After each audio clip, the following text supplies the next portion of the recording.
जब अकबर के दरबार में आया भिखारी खजाने की चोरी की फरियाद लेकर। कभी कभी सच्चाई की आवाज सबसे अनपेक्षित मुख से निकलती है और वही आवाज किसी राज्य का तकदीर बदल देती है। दरबार की सुबह हमेशा किसी तीर्थस्थल जैसी पवित्रता लिए होती थी। फतेहपुर सीकरी का आशियाना उस दिन भी सुनहरी धूप और गुलाबी पत्थर के बीच ऐसे चमक रहा था जैसे पूरे शहर ने सलाम पेश करने के लिए सज धज कर लिया हो। महल के विशाल आंगन में भूसा सा कोहरा अभी पूरी तरह छंटा नहीं था, पर शाही स्तंभों पर लगी चमकती मूर्तियां और कालीनों पर बिखरी सुगंध हर चीज बतला रही थी कि आज का दिन किसी आम दिन जैसा नहीं होगा। आज दरबार में भीड़ थी। मंत्री, अमीर व्यापारी, सैनिक, कवि और वे सब जो किसी न किसी वजह से बादशाह की दारुल हुकूमत में अपना फैसला सुनना चाहते थे। पर आज की भीड़ में एक ऐसा अजनबी खड़ा था जिसकी सूरत, उसकी हालत, उसकी दृष्टि, सब कुछ इतनी असाधारण सादगी से भरा था कि वही खड़े लोगों की निगाहें उसकी ओर टिक गई। भिखारी का पहनावा झबरा और फटा हुआ था, पर उसकी आंखों में एक आग थी जो उसे भीड़ से अलग कर रही थी। वो अपनी बाहों में एक छोटा सा थैला थामे खड़ा था। थैले के पास सूखे हुए फूल और एक बारीक सी ताबीज लटका था। उसके कदम धीमे थे, पर उनमें एक अटूट दृढ़ता थी। ऐसी दृढ़ता जो कहती थी कि उसे यहां कोई फरेब नहीं, बल्कि न्याय चाहिए। कुछ लोग उसे अनदेखा करने लगे। दरबार में ऐसे खांचे खंचे लोग रोज आते रहते थे, पर जब उसने अपना मुकद्दर सुनाने की कोशिश की तो सन्नाटा पसर गया। उसके शब्द किसी तराशे हुए पत्थर की तरह सीधे दिल पर गिरते रहे। मेरे बादशाह, मेरी फरियाद सुनो, उसने धीरे धीरे कहा। कहते हैं कि इस महल में खजाना है, सोने चांदी, रत्न, वो सब जो किसी वेश्या के ख्वाबों की चादर को भी भारी कर दे। पर उस खजाने का एक भाग गायब है। मैंने देखा है और मैं कहता हूं कि चोरी हुई है। अकबर की आंखों में जिज्ञासा चमकी। लोग मुंह फेरने लगे, क्योंकि एक भिखारी कैसे शाही खजाने का आरोप लगा सकता है। दरबार में एक मंत्री ने तुरंत आवाज लगाई, ये क्या बात है? किसने चोरी की? क्यों ये आदमी हमें झूठा अफसाना सुना रहा है? भिखारी ने पसीने भरे हाथों से थैला खोला और उसमें से एक मिट्टी से सनी हुई शीशे की कड़ी निकाली, जो बहुमूल्य पत्थरों के अलावा कुछ ऐसा प्रतीत करती थी जिसे कोई आम इंसान समझ ही न सके। उसकी आवाज में दर्द था, पर साथ में सच्चाई की सटीकता भी। ये वही ताबीज है, मेरे बच्चन की गले में रहता था। मगर एक रात जब मैं शहर में सो रहा था, किसी ने मेरे पास से छीन लिया। कल मैंने उसे महल के पास एक दरवाजे के नीचे देखा, और जब मैंने देखा तो मुझे लगा ये वही चीज है जो पिछले कुछ दिनों से शाही खजाने में घट गई थी। नजरें बीरबल पर पहुंची। बीरबल, जो अकबर के सबसे चतुर और बुद्धिमान दरबारियों में से था, मुस्कुराए बिना नहीं रह सके। उनकी आंखों में वो मीठी चतुराई थी जो हर पेचीदा मसले का हल खोज लेती थी। अकबर ने कहा, बीरबल, इस भिखारी की बातों में कितनी सच्चाई है ये तू जाने। दरबार के लोग एक दूसरे के मुंह ताक रहे थे।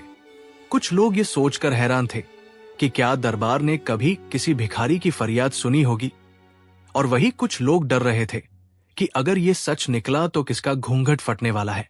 बीरबल ने भिखारी के थैले को ध्यान से देखा। उसने कड़ी को छूकर भी देखा, उसके छींटों को निहार कर भी। फिर वो बोला, हुक्मरा, पहले हमें इस बात का अंदाजा करना होगा कि चोरी कहाँ हुई और किसने ये चीज चुराई, फिर सत्य को सामने लाया जाएगा। अकबर ने आदेश दिया कि थैले को महल के तिजोरी से लेकर आए, ताकि पता चल सके कि क्या वास्तव में कोई सामान गायब हुआ है। ये आदेश सुनकर महल में हलचल मच गई। तिजोरी का दरवाजा बड़े धीरे धीरे खोला गया और वहां रखे गए थालों, संदूकों और थैलों की गिनती शुरू हुई। कागजों की आवाज, तामचीनी की झनकार और लोगों के कानों में सुनी जाने वाली फुसफुसाहटें, सबकी आंखें थैले की नजदीकी पर टिकी थी। तिजोरी खोली गई तो वहां कुछ कम ही चीजें थी, पर एक छोटी सी चिंगारी ने सबका ध्यान खींचा। एक ही ताबीज था जिसे भिखारी ने बताया था, पर वो वहां नहीं था। अकबर की भौहें तंग गई। चिंता की लकीर उनके माथे पर उभर आई। तो ये सच्चाई दिखती है, उन्होंने कहा। कोई चीज गायब है, पर किसने चुरा लिया? उनकी आवाज में निर्णय की ठंडक थी। मंत्री लोग आपस में सवाल करने लगे। किसका नजर किस पर थी? कुछ का मानना था कि ये कोई अंदरूनी गुनाह है, कुछ का मत था कि ये केवल एक भिखारी की बनावटी बात है। बीरबल ने दरबार की सभी उपस्थित महिलाओं और पुरुषों की तरफ देखा, फिर अपनी सादगी भरी चाल से भिखारी के पास बैठ गए। भाइया, बीरबल ने कहा, तू सच बोल रहा है या तेरे दिल में कोई छल है? बतला, किस समय और कहां से तेरे पास से ताबीज छीना गया? भिखारी ने एक लंबी सांस ली। मेरे बादशाह, उसने कहा, मैं रोज बाजार में रहता हूं। मैं किसी का दुश्मन नहीं, ना किसी अमीर का, पर कल रात मैं महल के पास एक गली के कोने में सो रहा था, या सोने की कोशिश कर रहा था। किसी ने मेरे कंधे पर छुअन की और जैसे ही मैं जागा, किसी ने मेरा थैला छीन लिया। मैंने दौड़कर पीछा किया, पर वो गुम हो गया। आज सुबह मैंने उसे वहां देखा जहां महल के पास एक दरवाजा खुला रहता है, जहां कुछ नौकर माल पहुंचाते हैं। मैंने सोचा कि मैं हुकूमत को यह बात बताऊंगा। बीरबल ने मुंह में ताना मारा, पर आवाज नहीं निकली। वो उठे और महल के उन नौकरों की सूची मांगी जो अतीत कुछ दिनों से अधिक देर तक नौकरानी करते या महल के पास घूमते रहे। कुछ नाम थे जिनके विचार पर सभी एकमत नहीं थे, पर बीरबल की बुद्धि कुछ और ही कहती थी। वो छोटी छोटी बातों पर ध्यान देते थे जिन्होंने बड़े मामलों का रास्ता दिखाया था। उसने भिखारी से कहा, तू रात के किस समय वहां था? भिखारी ने कहा, रात के 11 के आसपास। बीरबल ने महल के सुरक्षा के पुराने रिकॉर्ड देखे, नौकरों की ड्यूटी, उनकी आने जाने का समय और कौन कौन उस रात बाहर गया। उन्होंने कुछ चोरी छिपे मुद्राएं देखी, कुछ गोपनीय कागज, कुछ टिकी हुई तिथियां। पर असली मोड़ तब आया जब बीरबल ने राज दरबार के एक छोटे से सदस्य की ओर नजर डाली। एक अधेड़ नौकर जिसकी आंखों में हमेशा बेचैनी नजर आती थी। उसका नाम था हरदास। हरदास पहले भी कई बार महल की चौकी से गुजर चुका था, पर हाल के दिनों में उसकी हरकतें उजागर थी। वो अक्सर रात को महल के पास की गली में लंबी देर तक रहता था और अजीब सा व्यवहार दिखाता था। पर सबूत बिना क्या मतलब? बीरबल ने एक योजना बनाई। उसने अकबर को सुझाव दिया कि वे भिखारी को प्रसिद्ध रूप से इनाम दे, मगर इनाम लेने के बहाने एक नाटक रचा जाए। अकबर ने चुपचाप हंसते हुए अनुमति दे दी, क्योंकि उन्हें भी इस पेंच को सुलझाने में मजा आ रहा था। उन्होंने आदेश दिया कि भिखारी को दरबार में सोने के सिक्के दिए जाए, पर सिक्कों में कुछ निशान लगाए जाए जिन्हें केवल बीरबल और कुछ चुनिंदे लोग जाने। इसके साथ ही बीरबल ने महल के कुछ नौकरों से कहा कि वे रात के समय जहांगीर दरवाजे के पास कुछ सामान बाहर छोड़ दे, ताकि चोर आकर्षित होकर वही आए। योजना ये थी कि चोर अगर फिर से आया तो उसे पकड़ लिया जाएगा। योजना बहकाने जैसी नहीं, बल्कि सच्चाई को बाहर निकालने की थी। बीरबल जानते थे कि सच्चाई अक्सर वही छिपी होती है जहां लोग कम देखते हैं। रात आई। महल की चुप्पी में सिर्फ कुछ रोशनी जल रही थी। भिखारी को महल से कुछ सिक्के और एक छोटी सी कड़ी दी गई, जिस पर एक अद्वितीय चिन्ह बनाया गया था, एक छोटा सा सूरज और एक नन्हा मोर। ये चिन्ह केवल कुछ लोगों को याद था। तभी महल की एक तरफ से आवाज आई। किसी ने हल्की सी खिसकन की और एक परछाई गली से निकली। हरदास की परछाई धीरे धीरे बढ़ती जा रही थी। उसने देखते ही देखते उस थैले की तरफ झपटा, और जैसे ही उसने उसे अपने कंधे पर रख लिया, बीरबल की पंजाबियों की तरह की एक त्वरित चाल ने उसे घेर लिया। ठहरो, बीरबल ने कहा, किसके लिए ये थैला? हरदास के चेहरे पर घबराहट साफ थी। वो शिकंजे में फंस चुका था, पर उसने हिम्मत जुटाकर कहा, मैंने नहीं चुराया, मैंने बस वही किया जो मेरे मालिक ने कहा। उसकी आवाज धुंधली थी। लोगों ने पूछा कि उसका मालिक कौन है, पर हरदास ने सिर्फ इतना कहा कि उसने किसी अज्ञात ने कहा है कि कुछ सामान रात में बाहर रखा जाए और उसे उठा ले। मुझसे वादा लिया गया था, अगर मैंने नहीं किया तो मुझे और मेरे परिवार को बुरा झेलना पड़ेगा। हरदास ने जबरदस्त भय के साथ कहा। हरदास की आंखें भर आई।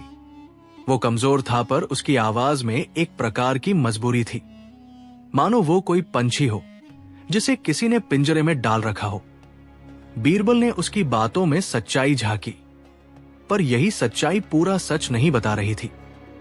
हरदास की ओर से मिली जानकारी से यह साफ हुआ कि चोरी में कुछ और भी शामिल है। कोई अंदरूनी साजिश जो महल के उन कोनों में रची जा रही थी जहां हिसाब किताब हो और जहां कुछ आंखें अक्सर बंद रखी जाती थी। बीरबल ने तब एक और चाल चली। उसने महल के उन लोगों के नाम लिए जो हाल में किसी अजीब सी दौड़ में निकले थे। एक नाम बार बार सामने आया, मंत्री नयनदास। नयनदास, जो पहले एक निष्ठावान मिनिस्टर माने जाते थे, पर हाल के वर्षों में उनकी और अकबर के बीच दूरी बढ़ती जा रही थी। कुछ लोगों का कहना था कि नयनदास अविश्वसनीय बने हुए थे, पर क्या वो इतनी हठधर्मी चोरी पर जा सकते थे? बीरबल ने नयनदास के घर पर गुप्त निरीक्षण कराने का नाटक किया। उन्होंने नयनदास के घर के सिपह सालारों से पूछा अनजाने सवाल किए। एक छोटा सा पर्दा उठा और सामने आया कि नयनदास के एक सहयोगी ने हाल में एक बड़ी धनराशि ले ली थी जो उनके सामान्य खर्च से मेल नहीं खाती थी। परंतु बीरबल किसी पर तुरंत उंगली नहीं उठाते। वे सबूतों का हिसाब रखते थे। वे जानते थे कि जब भी सच छिपाना हो, लोग नकाब बदल लेते हैं। इसलिए बीरबल ने नयनदास को निर्दोष मानते हुए उन्हें दरबार में बुलाया और बड़े ही सामान्य स्वरों में कहा, मित्र नयनदास, क्या तू रात में तिजोरी के पास गया था? नयनदास ने तुरंत कहा, महाराज, मैं तो शरीर से थककर अपने घर में पड़ा था। किसने मुझे ऐसा दोष लगाया? उसकी आवाज में आक्रोश था, पर आंखों की सूक्ष्म लकीरों ने कुछ छुपा रखा था। एक हल्की सी कांप जो जोर से स्थिर नहीं हो पा रही थी। बीरबल ने तब एक बड़ा कदम उठाया जो किसी को शक नहीं होने दिया। उन्होंने अकबर से कहकर दरबार में ही एक नाटक कराने का आग्रह किया। वो नाटक ये था कि कुछ नकली दस्तावेज और नकली आभूषण महल की एक अलग तिजोरी में रखे जाए और ये खबर फैलाई जाए कि वे आभूषण एक बड़ी यात्रा के लिए भेजे जा रहे हैं। खबर फैलते ही लगता था कि हवा में मच्छरों की तरह लोग इधर उधर उड़ने लगेंगे। ऐसे में जो भी साजिश कर रहा था अपने हाव भाव से बाहर आ सकता था। बीरबल की इस योजना का मकसद था चोर का धैर्य तोड़ना। अकबर ने हंसते हुए इसे अनुमति दी, क्योंकि उन्हें भी ये सब खेल, जिसमें सत्य की जीत थी, आनंदित कर रहा था। कुछ दिनों की तैयारी के बाद जब नकली आभूषण दरबार के बाहर रखे गए, नयनदास के घर से कुछ संदिग्ध आवाजें आई। एक रात नयनदास का एक करीबी, जिसका नाम था रवि, चुपके से महल की दीवारों में दिखा। रवि ने सावधानी से उन नकली दस्तावेजों को देखा और जैसे ही उसने उन्हें छुआ, बीरबल और सुरक्षा कर्मी ने उसे पकड़ लिया। रवि ने अनिच्छा से सब कुछ स्वीकार कर लिया। उसने बताया कि उसे पैसे के लालच में ये काम करने को कहा गया था और उसने ऐसा सोचा था कि ये बड़ा काम है जिसे केवल कुछ चुनिंदा ही कर सकते हैं। परंतु रवि ने नयनदास का नाम भी लिया, कहते हुए कि नयनदास ने उसे ये काम करने को कहा था ताकि कुछ धनराशि बाहर भेजी जा सके और नयनदास उसके बदले उसे पैसे देता रहा। नयनदास के चेहरे का रंग बदल गया। ये झूठ है, वो चिल्लाया, मेरे खिलाफ साजिश है। पर रवि की गवाही और हरदास की बातों ने मिलकर एक ऐसा जाल बुन दिया कि नयनदास खुद उसमें फंसते दिखे। अकबर की आंखों में क्रोध और धैर्य के मिश्रित भाव थे। वे जानते थे कि किसी इंसान को बिना पूरी बातें सुने दंडित करना सही नहीं, पर निष्ठा के लिए उन्हें सच्चाई की गहराई में उतरना था। उन्होंने बीरबल को आज्ञा दी कि इस मामले की पूरी तह तक जांचा जाए और यदि नयनदास दोषी पाया गया तो कड़ी से कड़ी सजा दी जाएगी। बीरबल ने पुरानी तारीखों और रिकॉर्ड्स की तलाशी ली। उन्होंने नयनदास के एक पुराने अनुशासनिक पत्र को खोज निकाला, जिसमें उसके कुछ पुराने लेन देन का जिक्र था। पर सबसे अहम बात तब सामने आई जब बीरबल ने नयनदास की जमीनों और उसके शहर में मौजूद रिश्तेदारों के व्यवहार का विश्लेषण किया। उन्होंने देखा कि नयनदास के घर से समय समय पर कुछ संदिग्ध पैकेट निकले थे जो किसी अनजान जगह पर जाते थे, और उन पैकेटों में अक्सर वही चिन्ह छपा होता था जो भिखारी के थैले पर लगा था, छोटा सूरज और मोर। ये चिन्ह नयनदास की एक पुरानी गिरोह से जुड़ी हुई थी, ऐसा गिरोह जो कभी समय पर अमल करता था और अब धीरे धीरे छुपता जा रहा था। बीरबल ने यह भी खोज लिया कि नयनदास के निकटतम एक सहयोगी, जिसका नाम चंद्रशेखर था, हाल ही में महल के नजदीक एक गुप्त बैठक कर चुका था। ये सब मिलकर एक बड़ी साजिश की झलक दे रहा था। पर बीरबल ने अचानक रुककर सभी को एक और तरह से चकित कर दिया। उन्होंने कहा कि वे केवल नयनदास पर आंख नहीं गड़ाएंगे, बल्कि उन लोगों पर भी जो उनकी बातों को सुनकर चल रहे थे। उन्होंने कहा कि सच्चाई हमेशा सीधे नहीं आती, कई बार वो उन लोगों की जुबानों से आती है जिनको कम आंखा दिखता है, वो सच्चाई जो भिखारी ने पहले ही कह दी थी। बीरबल ने हरदास से फिर मिलकर पूछा, और इस बार हरदास ने हिम्मत बंधाकर वास्तव में सच बोल दिया। उसने बताया कि नयनदास के घर पर कुछ रात पहले एक बड़ा संदूक आया था। नयनदास ने कहा कि वो उसे विदेश भेजेगा, पर हरदास ने देखा कि वो संदूक तिजोरी में पहुंच गया और कुछ चीजें गायब कर दी गई। हरदास ने इसे एक अनोखे डर की वजह से नहीं बताया था, क्योंकि उसे धमकी दी गई थी कि अगर उसने कुछ कहा तो उसके परिवार को नुकसान होगा। पर अब जब हरदास पकड़ा गया और सुरक्षित महसूस कर रहा था, उसने सब कुछ खोल दिया। सारी बातें मिलकर एक तस्वीर बनाती दिखी। नयनदास और उसके कुछ साथी राज की चोरी कर रहे थे और उसे बाहर भेज रहे थे ताकि अकबर का खजाना घटता दिखे और वे अपने फायदे उठा सके। पर बीरबल ने सबूतों की पुष्टि चाही। उन्होंने अकबर से कहा कि नयनदास को सार्वजनिक रूप से न्याय के कटघरे में बुलाया जाए, पर इस बार फैसला सुनने से पहले वे एक आखिरी चाल चलेंगे, जिससे वास्तविक दोषी अपने आप सामने आ जाएगा। बीरबल ने महल के कुछ बंद कोठरों में नयनदास के बंधुओं और उनके सहयोगियों को एक आम भोज में बुलाने का प्रस्ताव रखा, और उसी भोज में नकली दिखने वाला वही भिखारी भी आमंत्रित किया गया। बीरबल की योजना थी कि अगर उन्हीं के अंदरूनी लोग सच बोलेंगे तो अधिक विस्तार से खुलासा होगा। मानो कोई अंधेरे कमरे में दिया जलाकर सारा कमरा दिख जाने लगे। भोज का दिन आया। महल के आंगन में जश्न जैसा माहौल था, पर आंखों के नीचे एक खामोशी थी जो किसी विचारशीलता की ओर इशारा कर रही थी। नयनदास की निगाहें थकी हुई थी। वो जानता था कि खेल खतरे में है, पर हर किसी की किस्मत के तार अलग होते हैं, किसी को जीत, किसी को हार। भोज में हंसी ठिठोली के बीच बीरबल ने अचानक सबको चुप करा दिया और कहा, हुकूमत की अखंडता पर हम शांति से भोजन कर रहे हैं, पर क्या हम वहां तक पहुंचते हैं जहां सच छिपा है? उसने खास तौर पर भिखारी की ओर देखा, जो अब किसी अजनबी भिखारी नहीं रहा था, बल्कि उसकी आंखों में आज वो वही दमक थी जो पहले थी। भिखारी ने सुसबकाते हुए कहा, महाराज, सच वही है जो मैंने पहले कहा। मेरे पास से चीजें चुराई गई और मैंने वही चीज वहां देखी जहां महल के नीचे कुछ लोग सामान रखते थे। उसकी बातों ने वहां उपस्थित कई लोगों के दिल में हलचल मचा दी। तभी भोज के दौरान एक नौकर, जो चंद्रशेखर का करीबी माना जाता था, परेशान होकर उठा और बोला, तुम सब लोग झूठ बोल रहे हो। नयनदास ने मुझसे कहा था कि मैं कुछ पैकेट बाहर पहुंचाऊं और पीछे से पैसे दिए जाएंगे। उसकी आवाज में इस बार अफसोस था। वो समझ चुका था कि अब कोई लौटने की जगह नहीं है। चंद्रशेखर, जिसे पकड़ना चाहा गया, भागने की कोशिश में फंस गया, और उसी मौके पर उसने स्वीकार कर लिया कि उसने नयनदास के साथ मिलकर खजाने की चोरी की साजिश रची थी। उसकी जुबानी चीजें साफ हो चली। कई नरम दस्तावेज, स्थानीय व्यापारियों को दी गई लेन देन की सूचनाएं और उन गुप्त संदूकों की जानकारी जो विदेशों तक भेजे जाने की कोशिश की जा रही थी। अकबर की आंखों में अब संताप और ताज्जुब का मिश्रण था। नयनदास के चेहरे से अब रंग उतर चुका था। वो समझ गया था कि अब झूठ छुप नहीं सकता। बीरबल ने शांत स्वर में कहा, हुकूमत के प्रति ये सबसे बड़ा गुनाह है कि कोई अपना हाथ लेकर राज की संपत्ति को कमजोर करे।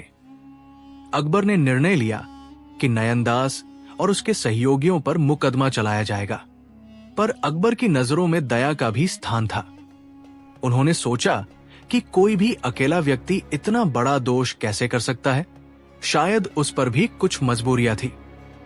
इसलिए उन्होंने फैसला किया कि दोषियों के खिलाफ सख्त कार्रवाई होगी, पर साथ ही उन परिमार्जन के उपाय भी किए जाएंगे जिससे कि भविष्य में ऐसे अपराधों की जड़ें कमजोर हो सके। नयनदास को जेल भेजा गया और उसके सहयोगियों को उन कार्यों पर लगाया गया जिनसे वे राज को वापस लाभ पहुंचा सके। उन्हें शिक्षा दी गई और कुछ को परोपकारी कामों में लगाया गया ताकि वे अपनी गलती सुधार सके। भिखारी को शाही इनाम दिया गया और उसे महल के आसपास रहने की छूट दी गई ताकि वह अपनी छोटी सी दुनिया को ठीक कर सके। हरदास को भी माफी मिल गई क्योंकि उसने सच्चाई बोलने का साहस दिखाया था। बीरबल की चतुराई और अकबर की न्यायप्रियता ने उस दिन साबित कर दिया कि सत्य चाहे कितने भी अंधेरे में छिपा हो, उसकी रोशनी अंततः अपना रास्ता बना लेती है। महल में जो खजाना गायब हुआ था वो वापस मिला और जिसने भी जो कुछ चुराया था उसे जनता के सामने लाकर जिम्मेदारी दी गई। पर सबसे बड़ी जीत यही थी कि एक गरीब भिखारी की आवाज ने न सिर्फ उसकी छोटी सी जिंदगी को बचाया बल्कि उस राज्य के मूल्यों को भी चरितार्थ किया। समय के साथ उस घटना की कहानी लोगों की ज़बानों में एक मिसाल बनकर रह गई कि कौन सी भी आवाज छोटी नहीं होती और कभी कभी वही आवाज सबसे बड़े राज खोल देती है। अकबर और बीरबल का नाम लोगों के मुंह पर ऐसे चढ़ गया कि वे दोनों ही न केवल शासक और मंत्री बनकर याद रखे गए बल्कि न्याय और बुद्धि के प्रतीक भी बन गए। और भिखारी, उसने फिर कभी वही झगड़ा नहीं किया। वो महल के निकट छोटे से शरण में जाकर अपने बच्चों के साथ एक शांत जीवन जीने लगा। पर कभी कभी शाम गिरे तो लोग उसे महल के बाहर खड़ा देख लेते। वो मुस्कुराता और उसकी आंखों में वही चमक नजर आती जो उस दिन थी जब उसने सच बोला और जिसने उसे सुना। कहानियों में अक्सर वही सिख मिलती है जो जिह्वा से निकली हो, और इस कहानी का संदेश ये था कि सच्चाई चाहे कितनी भी विनम्र आवाज में क्यों न कही जाए, हमेशा मर्म में उतर जाती है। अकबर का दरबार, जिसने उस दिन एक छोटे भिखारी की फरियाद सुनी, एक मिसाल बन गया कि तहजीब और इंसाफ का मतलब सिर्फ कानून नहीं बल्कि सुनने का साहस भी है। बीरबल की चालाकियां और अकबर की दया ने यह प्रमाणित कर दिया कि एक बुद्धिमान राजतंत्र में न केवल शक्ति होती है बल्कि इंसानियत भी। और इस तरह जब बाद में लोग इस घटना को याद करते हैं तो वे कहते हैं, जब अकबर के दरबार में आया भिखारी खजाने की चोरी की फरियाद लेकर, और पूरी कथा में निहित वो सरल सत्य फिर उभर आता है कि किसी भी खजाने की वास्तविक कदर उस समय होती है जब उसे बचाने के लिए सामान्य लोगों की आवाजें सुनी जाती हैं। कभी कभी वो सब कुछ जो सबसे सुरक्षित लगता है, सबसे बड़ा राज छिपा होता है, और राज खोलने के लिए सबसे बड़ी आवश्यकता होती है चतुराई की और थोड़ा साहस भी। दरबार की चमकढ़मक के बीच वो खबर जैसे एक नकली सिक्के की तरह चकाचौंध में खो जाने वाली लगी। पर अकबर के कानों तक पहुंचते पहुंचते वो सिक्का भारी सच बनकर ठहर गया। फतेहपुर सीकरी के आंगन में कुछ दिनों से ऐसी अफवाह फैल रही थी कि सियासत की नाजुक जालसाजियों में कोई नया मोड़ आने वाला है। कहा जा रहा था कि राज्य की एक सीमा पर कुछ अजीब लोग इकट्ठा हो रहे हैं और साथ में एक ऐसा रहस्यमयी दस्तावेज भी है जिसका असली अर्थ केवल ज्ञात लोगों को ही पता था। दस्तावेज का संकेत ये था कि कहीं कोई पुराना गठजोड़ फिर से सक्रिय होने की ठान चुका है, और यदि ऐसा हुआ तो न सिर्फ सीमाएं हिलेंगी बल्कि जनमानस में भय भी पैदा होगा। अकबर को यह खबर अस्वाभाविक लगी, पर वे चतुर थे बिना पुख्ता जांच के घोषणा सुनाना उनका तरीका नहीं था। उन्होंने बीरबल को बुलाया। बीरबल ने वही मीठी नुकीली मुस्कान दी जो अक्सर किसी जटिल मामले की सफलता की पहली कड़ी होती थी। हुकूमत, बीरबल ने कहा, जो कहा जा रहा है वो घूंघट में छुपा हुआ सूनापन है। इसकी तह तक जाना जरूरी है, वरना कल हम पाते हैं कि हवा में बहने वाले अफवाहें सच में बदल चुकी है। अकबर ने धीमे से सिर हिलाया।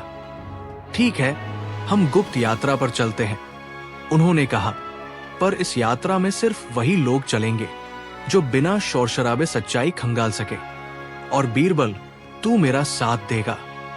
यात्रा गुप्त होगी, ये इसलिए नहीं कि अकबर को डर था, बल्कि इसलिए कि शाही आगमन से अक्सर लोग सच छिपा लेते हैं। अकबर और बीरबल ने तय किया कि वे दोनों ही सादे वस्त्र धारण करके बिना किसी तोड़फोड़ के सीमा के उस गांव में पहुंचेंगे जहां एक सप्ताह से अनिश्चित गतिविधियां हो रही थी। वे दोनों रात के अंधेरे में निकले। कुछ भरोसेमंद चुनिंदा लोग साथ लिए, पर सबसे कम थके हुए दो चेहरे थे, एक राजा का और एक सलाहकार का। वे गांव की ओर बढ़े जहां मेहमानों की ज़बानें कम और निगाहें अधिक काम आती थी। गांव पहुंचते ही दोनों ने खुद को आम लोगों के बीच खुला दिया। अकबर ने आज छोटे छोटे काम किए, भैंस का दूध लिया, बच्चों के साथ झूलों पर बैठ गया और एक छोटे से चाय वाले से सर्द चाय पी। बीरबल ने झटपट लोगों से बातचीत की। एक मछुआरे की आंखों में पड़ी हल्की टेढ़ी चमक ने उन्हें चिंता में डाल दिया। लोगों ने कहा कि हाल के हफ्तों में कुछ अजनबी रातों में आते और कुछ बैग किनारे पर रखकर चले जाते थे। उन बैगों में अक्सर पुरानी कागजी चीजें होती, मानो वे कोई दस्तावेज ले जा रहे हों जिसे दिन के उजाले में नहीं दिखाया जा सकता। बीरबल ने ध्यान से सुना, मुस्कुराया और कहा कि कल वो कुछ खाद्य सामग्री के बहाने उस किनारे पर पहुंचेगा जहां कागज रखने का काम होता था। रात आई, नाच गाना बंद था। किनारे पर कुछ चेहरे आड़े तिरछे दिखे, पर बीरबल ने अपने चतुर दिमाग से छुप कर देखा कि एक छोटी सी झोपड़ी के पीछे कोई काफिला रुकता है। एक आदमी जिसका कदम भारी था बैग ला रहा था। दूसरे ने बैगों की गिनती कर ली। बीरबल ने आवाज न करते हुए झट से अकबर के हाथ पर हल्का सा इशारा किया। अकबर ने उसी समय अपने शाही रूपरंग को और गहरा छुपाकर 2 कदम पीछे हट लिया। किनारे की मिट्टी पर पड़े बैग खुले और उनमें कुछ कागज निकले। कागजों पर चिन्ह थे, कुछ पुराने चिन्ह और कुछ पतले तार, जैसे कि वे किसी बड़े दस्तावेज को कसकर बांधने के लिए बने हों। बीरबल ने एक कागज ले लिया और उस पर लगे चिन्ह को देखा। उस चिन्ह में था एक पुराना राजसी चिन्ह, लेकिन उसे किसी नए फेर में मोड़ा गया था ताकि वो आसानी से पहचान में ना आ सके। बीरबल ने सोचा, ये वही साजिश है जो दरबार की शांति भंग कर सकती है। सुबह के पहले प्रकाश में दोनों वापस लौटे, पर बीरबल कुछ समझ चुके थे। ये साधारण चोरी नहीं, ये एक सुनियोजित चाल थी। उन्होंने गांव वालों से और भी गहरी बातें की और इसी खोज के दौरान उन्हें एक बूढ़े मिस्त्री का नाम मिला जो रात में कुछ कागजों को मरम्मत करने जैसा काम करता था। बीरबल ने देखा कि मिस्त्री की आंखें उधेड़बुन में थी, जैसे कोई भीतर से असहज हो। जब बीरबल ने उसे हल्की सी रस्सी पकड़ने का बहाना देकर अपने पास बैठाया, तो मिस्त्री ने अनायास कहा, कुछ रातें पहले एक अजनबी मेरे पास बड़ा सा पैकेट लेकर आया था। उसने कहा कि ये पुरानी किताब है जिसे मरम्मत करना है, पर जब मैंने उसे खोला तो पन्नों पर ऐसे संकेत थे जो मैं समझ न पाया। कहा गया कि ये किसी व्यापार के लिए है। मैंने थोड़ा सा पढ़ा तो लगा कि ये किसी पुराने करार का हिस्सा है, पर फिर उसने कहा कि मैं दोबारा कुछ भी न पूछूं। बीरबल ने तुरंत अकबर को बुलाया और कहा कि यहाँ कोई बाहरी गुट है जो सीमा के गांवों के माध्यम से कुछ दस्तावेज इकट्ठा कर रहा है। हुकूमत, बीरबल ने कहा, यह दस्तावेज ऐसा नहीं कि केवल व्यापार का हिस्सा हो। इसमें कुछ नए समझौते छिपे हैं, पुराने ताकतवर लोगों और बाहरी तत्वों के बीच। ये जानना जरूरी है कि क्या उनका उद्देश्य सिर्फ पुराने दस्तावेजों का संग्रह है या फिर इससे बड़ा कुछ खेला जा रहा है। अकबर ने निश्चय किया कि उन्हें और गुप्त जानकारी जुटानी चाहिए। वे दोनों पास के जंगलों में गए और वहां कुछ पुराने अड्डों का पता लगाया जहां अक्सर लोग रात में मिलते थे। वहां के रखे हुए कूड़े से उन्हें एक छोटी मुहर मिली जिस पर वही पुराना चिन्ह था जो बीरबल को याद था। चिन्ह का अर्थ स्पष्ट था। यह किसी पुराने गुट का प्रतीक था जो पहले के समय में राजतंत्र के विरोध में खड़ा हो चुका था। बीरबल का दिमाग चल पड़ा। अगर वही गुट फिर से सक्रिय हो गया है तो वे शांति भंग कर सकते हैं। पर बीरबल सोचता था कि हजारों तल्ख फैसले लेने से पहले एक आखिरी चीज करनी चाहिए, वो उन लोगों के मनोभाव को समझना। बीरी-बड़ी योजनाएं तभी सफल होती है जब उनके पीछे लोगों की असल वजह हो। बीरबल ने अकबर से कहा, हुकूमत, हमें देखना होगा कि ये लोग क्यों उठे हैं। अगर वे भूख, अन्याय या किसी पुराने वादे की पूर्ति के लिए उभरे हैं तो दंड ही समाधान नहीं, तरक्की और सुरक्षा दोनों चाहिए। अकबर ने इसे गंभीरता से लिया। उनके दिल में हमेशा न्याय और समझौते की जगह रही थी। बीच में एक नया मोड़ तब आया जब एक गुप्त संदेश मिलने पर पता चला कि सीमा के निकट एक गढ़ में कुछ रस्मी तैयारी हो रही है। वहां से एक प्रभावशाली व्यक्ति का नाम जुड़ा हुआ था, उद्यभान, जो एक समय में अकबर के ही रक्षक रहा था, पर किसी कारणवश उसने दरबार छोड़ दिया था। उदयभान के प्रति लोग दो तरह के विचार रखते थे। कुछ मानते थे कि वो निष्ठावान परंपरा का प्रतीक था, जबकि अन्य कहते थे कि उसका दिल बदल चुका है। बीरबल ने सोचा कि यदि उद्यभान सचमुच गुट का मुखिया है तो ये काम आसान नहीं होगा। पर सच सामने आया कि उद्यभान का नेतृत्व करने का कारण केवल कटुता नहीं, बल्कि उसे कुछ खोया हुआ विश्वास वापस चाहिए था।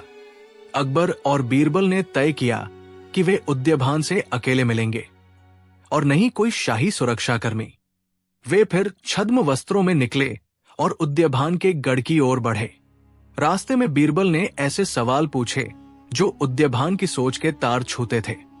उद्यभान ने खामोशी से सुना, पर फिर उसने खुलकर कहा कि उसका दुख दरबार की पुरानी नीतियों से जुदा नहीं था। एक पुरानी गलती थी जो वर्षों पहले हुई थी और जिसे अकबर या उसके पूर्वजों द्वारा नजरअंदाज कर दिया गया था। उस गलती में एक परिवार की जिंदगी बर्बाद हुई थी, उनकी जमीन छीनी गई थी और सरकार ने न्याय नहीं दिया। उद्यभान ने कहा कि गुट बनाकर उन्होंने सिर्फ एक रास्ता निकाला, धन और शक्ति का पुनः बांट चाहा। पर बीरबल ने उसे रोका। उद्यभान, न्याय का रास्ता लड़ाई से नहीं निकलता, वो संवाद और समझ से निकलता है। उनकी बातों के बाद उद्यभान की आंखों में उलझन और भी गहरी हुई। उसने कहा कि उसने देखा था कि कुछ ताकतें, बाहरी समूह उनके दुख का इस्तेमाल कर रही थी। उनके नाम पर हथियार और पैसे दे रहे थे ताकि वे सत्ता के लिए खड़े हों। वे हमें लालच दे रहे हैं, उद्यभान ने कहा, पर वे हमें नहीं समझते।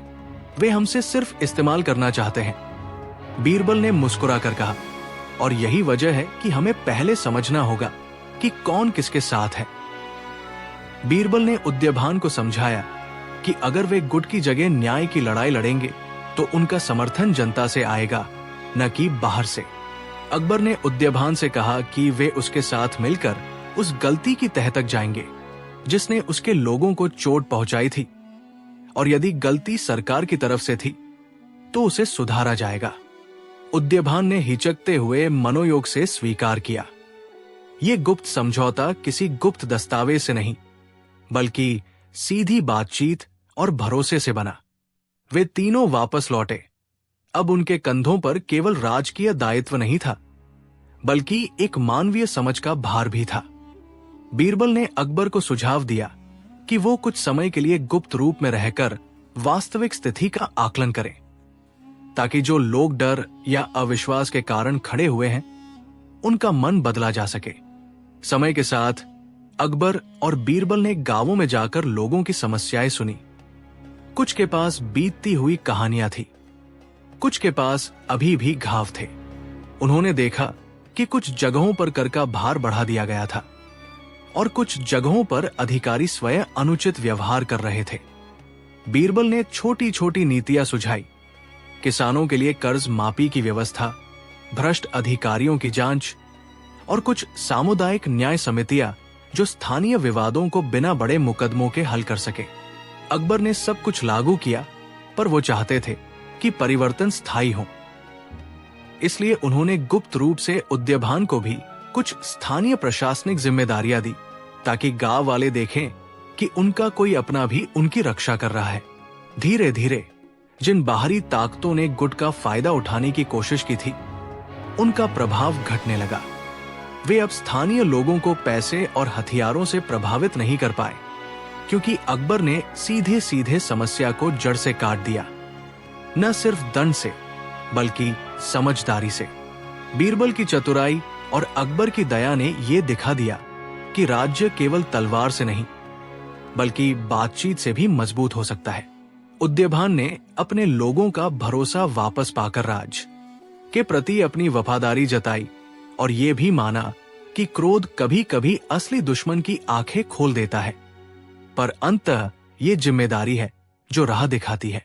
जब गुप्त यात्रा का उद्देश्य पूरा हुआ और गांवों में शांति लौट आई, तब अकबर और बीरबल ने खुले दिल से सभी से मुलाकात की।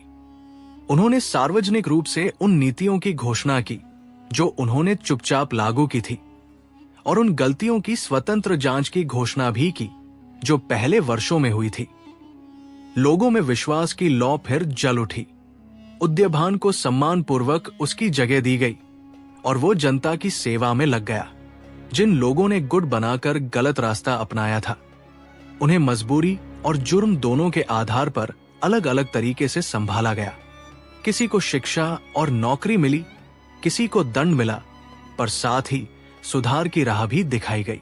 कई दिनों बाद जब अकबर और बीरबल गुप्त यात्रा के अनुभवों को याद करते थे, तो बीरबल ने हंसते हुए कहा, हुकूमत, राज केवल सिमट कर फैसला लेने से नहीं चलते, कभी कभी दरी पर बैठकर चाय पीने से भी राज की रक्षा हो जाती है।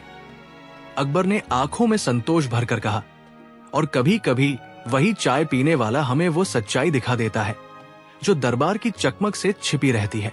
ये गुप्त यात्रा न सिर्फ एक सामरिक सफलता थी, बल्कि वो एक सबक भी बन गई कि शासक को अपने लोगों में उतरना चाहिए और बुद्धिमान सलाहकार को राजा के दिल के साथ साथ लोगों के दर्द को भी समझना चाहिए। बीरबल की सूझबूझ और अकबर की मानवीयता ने मिलकर ये साबित कर दिया कि किसी भी बड़े राज में जो चीज सबसे ज्यादा मायने रखती है, वो है सच्चा भरोसा, जो शब्दों से नहीं कर्मों से बनता है। और इस तरह जब बाद में लोग ये कहानी सुनते हैं तो वे कहते हैं, अकबर और बीरबल की गुप्त यात्रा ने यह दिखला दिया कि कितनी भी बड़ी साजिश क्यों न हो, समझ और न्याय से उसे रोकना संभव है। वे याद रखते हैं कि कभी कभी राज का सबसे बड़ा हथियार तलवार नहीं, बल्कि समझौते की कला और उन लोगों को सुनना है जो आवाज उठाने में हिचकते हैं। कभी कभी वो खजाना जो सोने चांदी से भारी लगता है, असल में शब्दों, गलतियों और मरी हुई वायदों का बोझ होता है, और उसे खोलने के लिए एक राजा को भी बच्ची सी सच्चाई अपने पास रखने की जरूरत पड़ती है। दरबार में उस दिन अजीब सी हलचल थी। फतेहपुर सीकरी की हवाओं में किसी पुराने समय की खुशबू घुली हुई थी, जैसे पत्थरों के अंदर अब भी कोई गूंज बची हो। अकबर का महल बार बार नई नई कहानियों का गवाह बना रहता था, पर आज जो बात चली वो वैसी नहीं थी जैसी हर रोज उठती। एक पुराना दस्तावेज, एक बरन नक्शा और कुछ धूल छुई सी लकड़ी, ये तीन चीजें मिलकर किसी न किसी रहस्य की दास्तां बयां कर रही थी। दस्तावेज महल के एक पुराने रक्षक के घर पर मिला था, जिसने अपनी मौत के ठीक पहले इसे बीरबल के पास भेजने की इच्छा जताई थी। उसने कहा था कि यह महल का एक तहखाना है, पर वो तहखाना केवल सोने का नहीं बल्कि सच्चाई का भी थैला है, जिसे खोलने से शाही इतिहास की कुछ परतें बिखर जाएंगी। बीरबल ने उस नक्शे को देखा तो उसकी आंखों में केवल उत्सुकता ही नहीं बल्कि कुछ प्रतिबिंबित होता हुआ दर्द भी नजर आया। उसने अकबर को आंखें मिलाकर कहा, हुकूमत, कुछ बातें होती हैं जो समय के साथ धुल सी जाती है, पर धूल हटाते ही कुछ चमक कर निकलती है, कभी कभी चुभती भी है। ये नक्शा और दस्तावेज उस तरह का है, अगर तहखाना सच में है तो हमें चुपके से जाना होगा, वरना वही लोग जो अपने फायदे के लिए इतिहास और दस्तावेज बदलते रहे हैं, समय रहते सच छुपा देंगे। अकबर, जिसकी नीति हमेशा न्याय और परख पर टिकी रहती थी, चुपचाप मुस्कुराकर कहने लगे, तो भला क्यों न सच का पता हम दोनों ही अपनी आंखों से लगाए। चलें, पर गुप्त रहें। तहखाना केवल सोने का बक्सा नहीं होगा। हो सकता है कि वो कुछ ऐसे कागज रखता हो जिनसे लोगों के अधिकार और सत्ता के बीच छिपी हुई कड़ियां दिखाई दे। इस तरह से उनकी गुप्त यात्रा शुरू हुई, पर यह कोई उथल पुथल भरी लड़ाई नहीं थी। ये एक ऐसे सवाल का पीछा था जो वर्षों से छुपा हुआ था। क्या राज की शोभा के पीछे कुछ ऐसे राज नहीं छिपे जो आम आदमी की तकलीफ का कारण बनते थे? और अगर हां, तो क्या एक तहखाना उनके पीछे का सबूत रखता था? बीरबल ने पहले नक्शे को विस्तार से पढ़ा। नक्शे पर कुछ अंधेरे निशान थे, एक पुराना कुआं, एक सूना कोना और एक नाम जिसका अर्थ बीरबल के लिए पुरानी यादों जैसा था, शिवराम का ठिकाना। बीरबल ने अकबर से कहा, शिवराम उस जमाने का एक साधारण मगर ईमानदार चौकीदार था, जिन्होंने महल की सुरक्षा में अपना जीवन समर्पित किया, पर उसकी ईमानदारी ने उसे मुसीबत में भी डाल दिया। कहते हैं कि उसने एक बार राजा के एक पाप को देखा और चुप नहीं रहा। उसके बाद उसका नाम और उसकी आवाज दोनों गायब कर दिए गए। शायद यही वो तहखाना है जहां उसने कुछ रखा होगा, ऐसी चीजें जो बहुमूल्य हैं, पर जिन्हें राजा के पास पहुंचना खतरा बन सकता था। अकबर का मन कांप उठा। किसी भी इतिहास में जब भी सच्चाई दबती है, वही समय सबसे असंयमित होता है।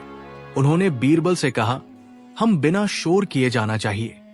अगर इस तहखाने में ऐसे प्रमाण हैं जो लोगों के हक में हैं, तो उन्हें उजागर किया जाना चाहिए, पर हम धैर्य और सूझबूझ से काम लेंगे। रात आई। वे दोनों छद्म वस्त्र पहनकर महल के पुराने हिस्सों में दाखिल हुए। दरवाजों के पीछे से आती सरसराहटे, दीवारों पर लगे पुराने नक्काशी के साए और उन सन्नाटों की आवाजें जो मानो अपनी ही कहानी कह रही थी। सब कुछ एक संगीत की तरह था, जिसे सिर्फ वे दो सुन सकते थे। नक्शे के अनुसार उन्हें सबसे पहले पुराने किले के पास एक बेंच तक पहुंचना था, जहां कभी शिवराम बैठा करता था। वहां की मिट्टी पर जांचा तो एक चमकशीन जगह मिली, ऐसी जगह जहां अक्सर मिट्टी में कुछ खोद कर छुपाया जाता था।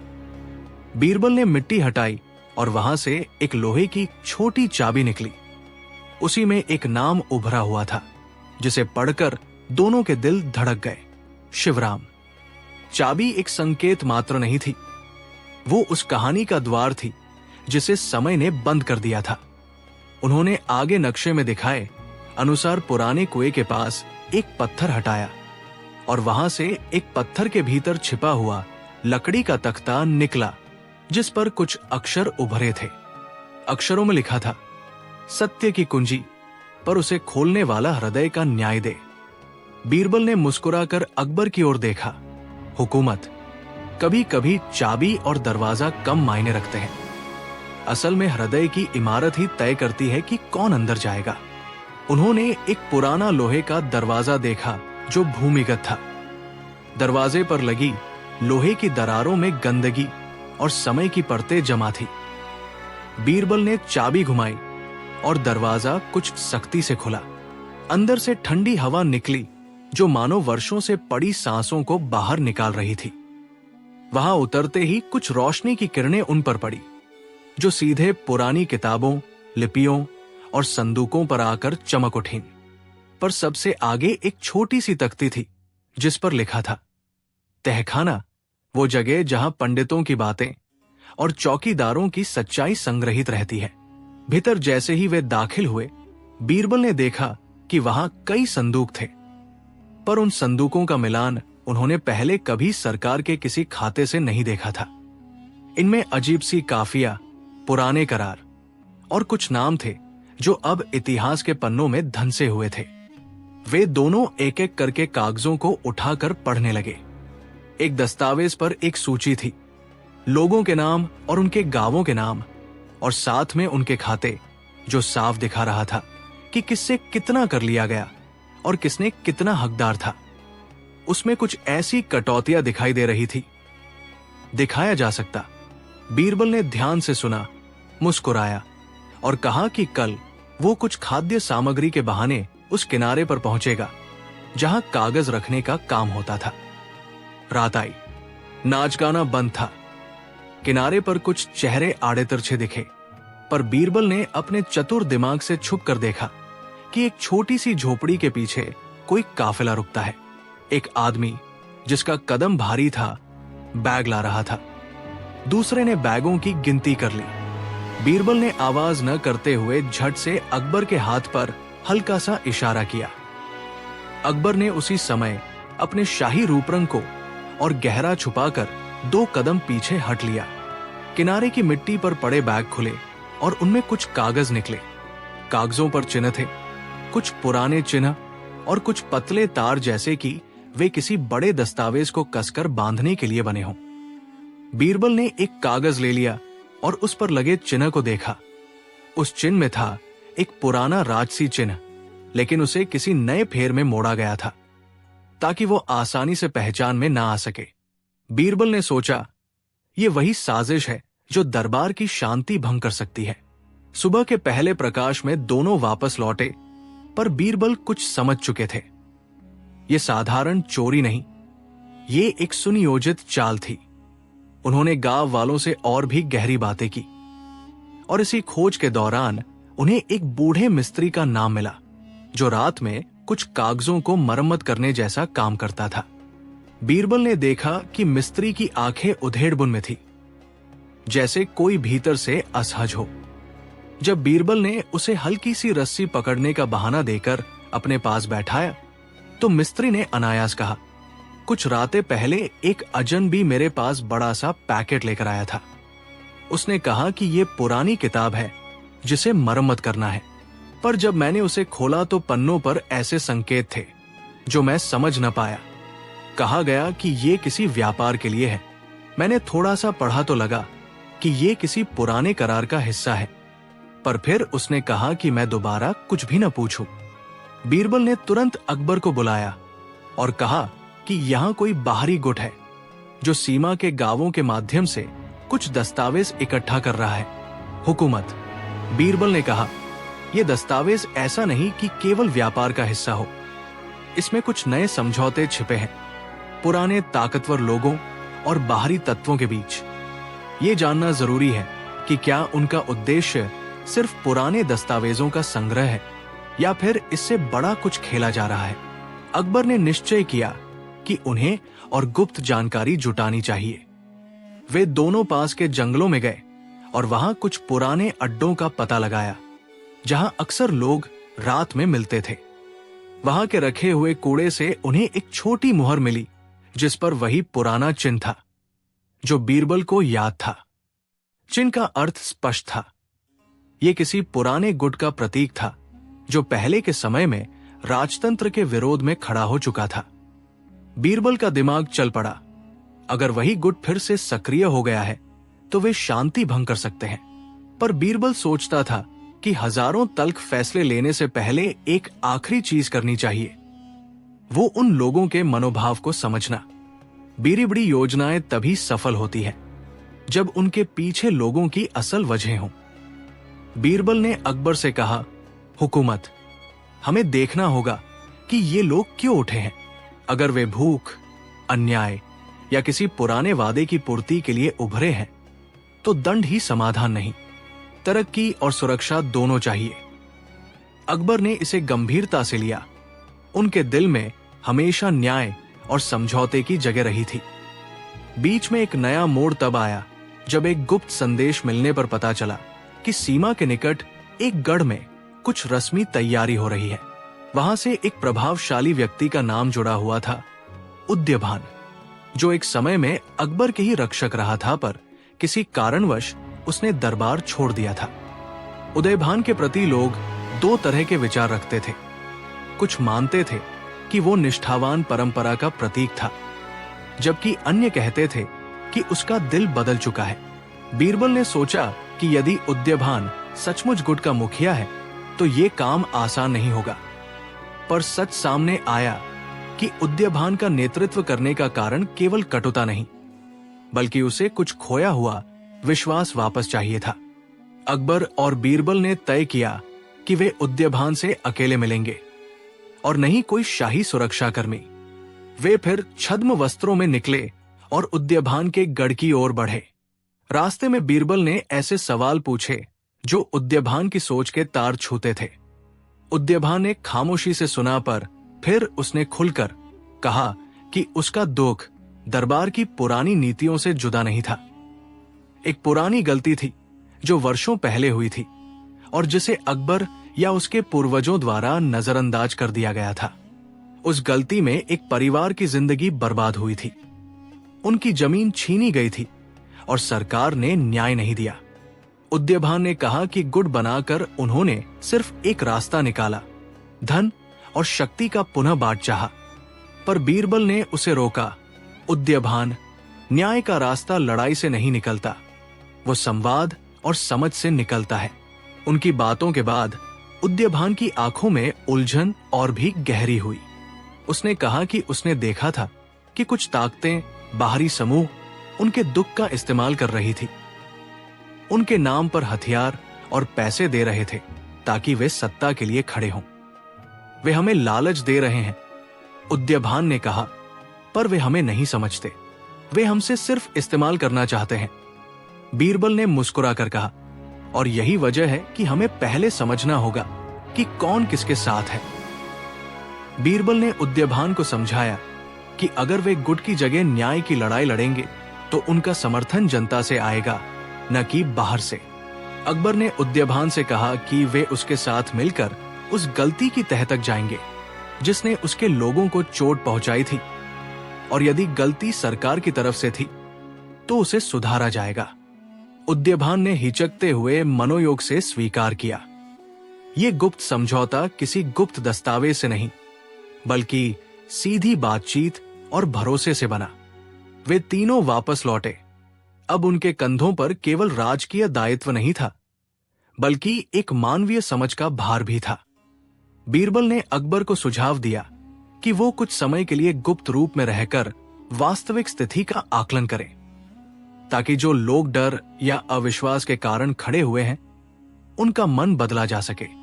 समय के साथ अकबर और बीरबल ने गांवों में जाकर लोगों की समस्याएं सुनी। कुछ के पास बीतती हुई कहानियां थी, कुछ के पास अभी भी घाव थे।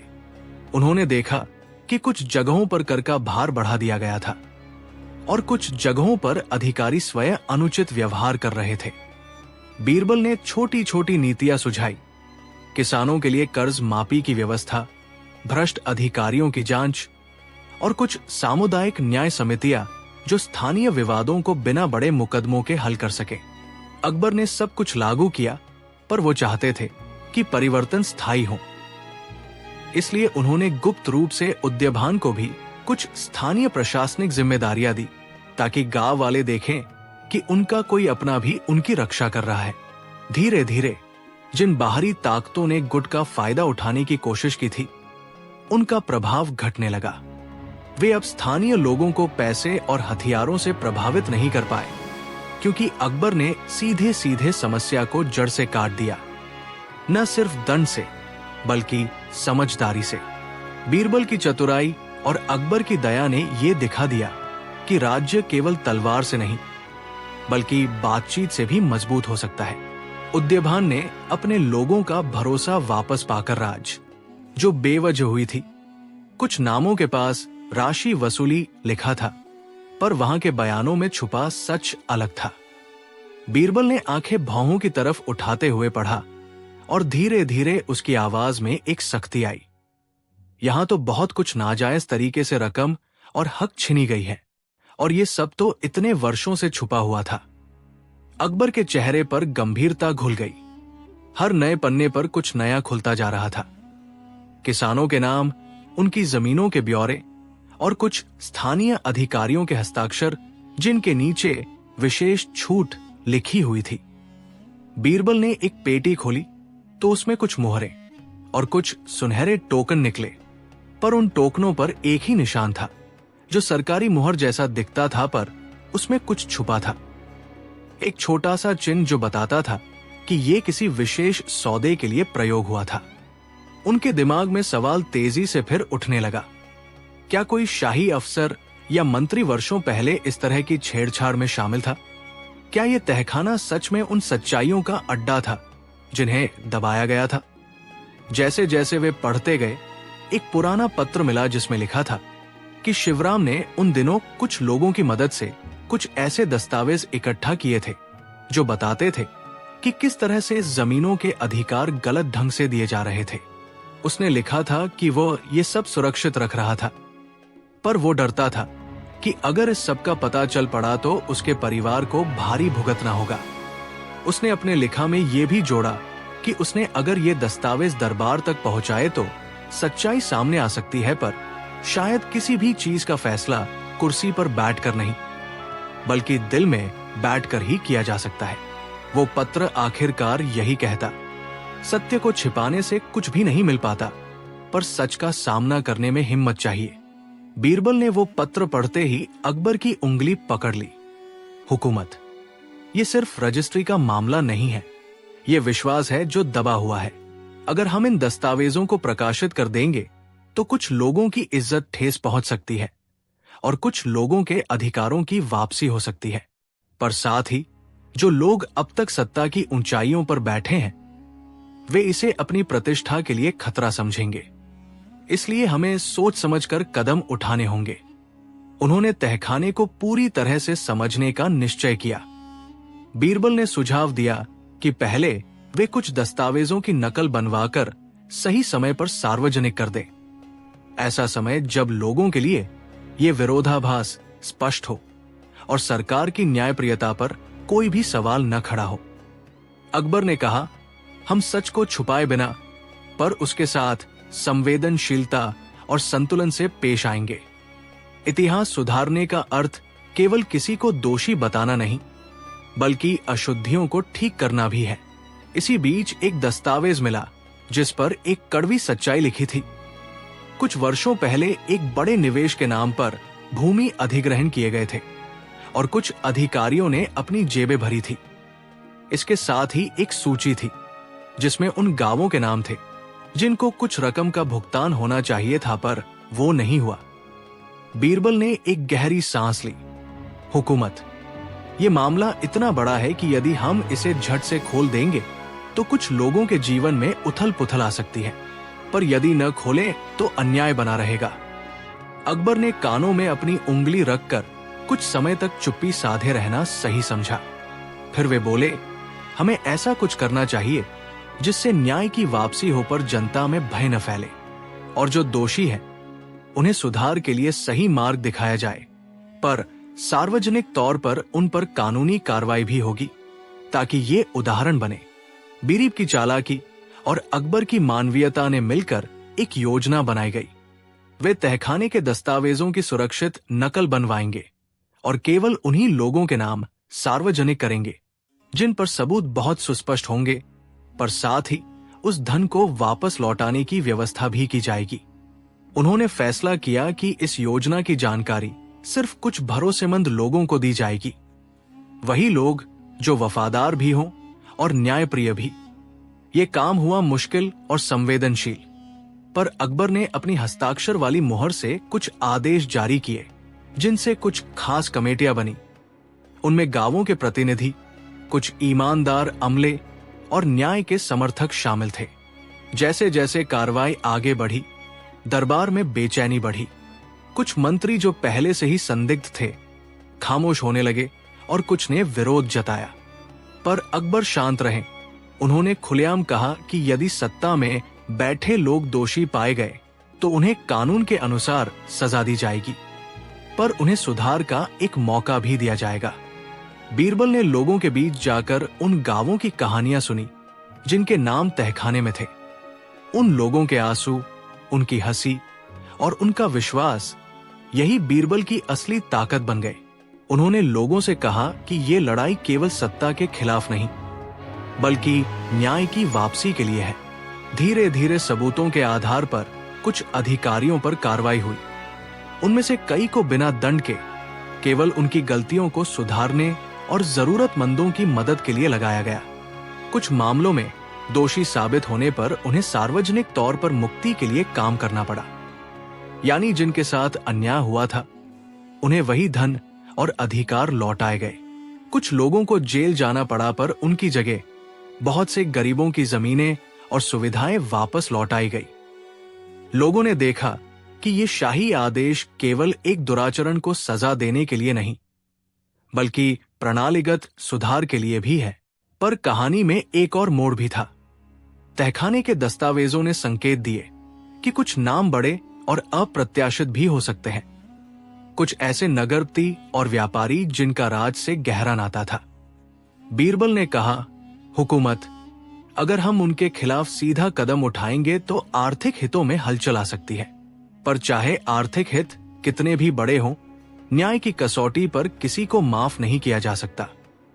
अकबर ने फिर भी संयम दिखाया और कहा, हमारा लक्ष्य व्यवस्था का विनाश नहीं, बल्कि उसका सुधार है।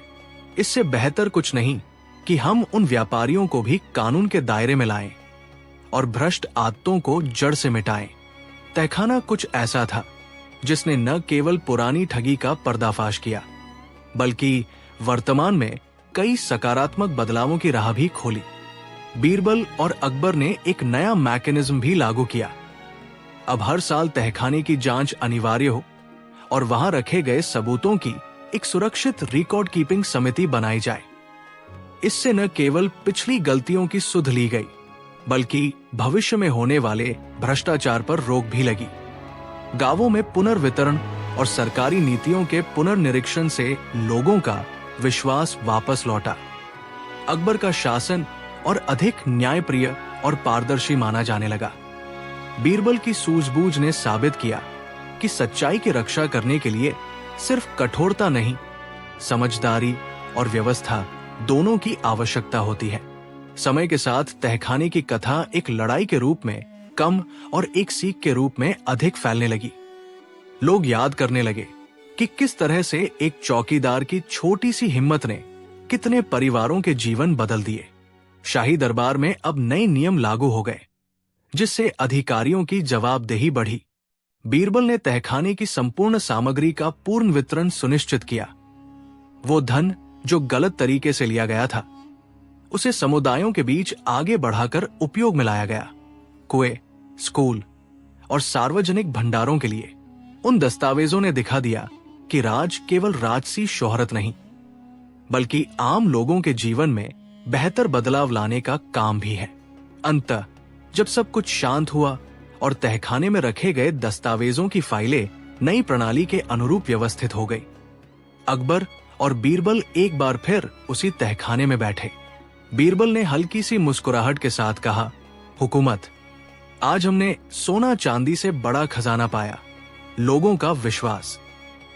अकबर ने आंखों में संतोष लिए कहा, और यही खजाना राजा का सबसे बड़ा धर्म है, लोगों का भला करना। सच में इस तहखाने ने हमें याद दिलाया कि सत्ता के साथ जिम्मेदारी भी आती है। और इस प्रकार तहखाने का रहस्य केवल एक इतिहास की किताब में दर्ज देखा जाने वाला अध्याय मात्र नहीं रहा, वो एक जीता जागता सबक बन गया जो लोगों के दिल में जिंदा रहा। ये दिखा कि कभी कभी सबसे गहरी बंद चीजें खोलने के लिए धैर्य, बुद्धि और संवेदना तीनों की जरूरत पड़ती है। अकबर और बीरबल ने यह साबित कर दिया कि जब शासक न्याय को अपने कृत्यों में अपनाता है और बुद्धिमान सलाहकार सच्चाई के साथ खड़ा रहता है, तो कोई भी तहखाना कितना भी रहस्यमयी क्यों न हो, वो अंततः उजाले में आ ही जाता है।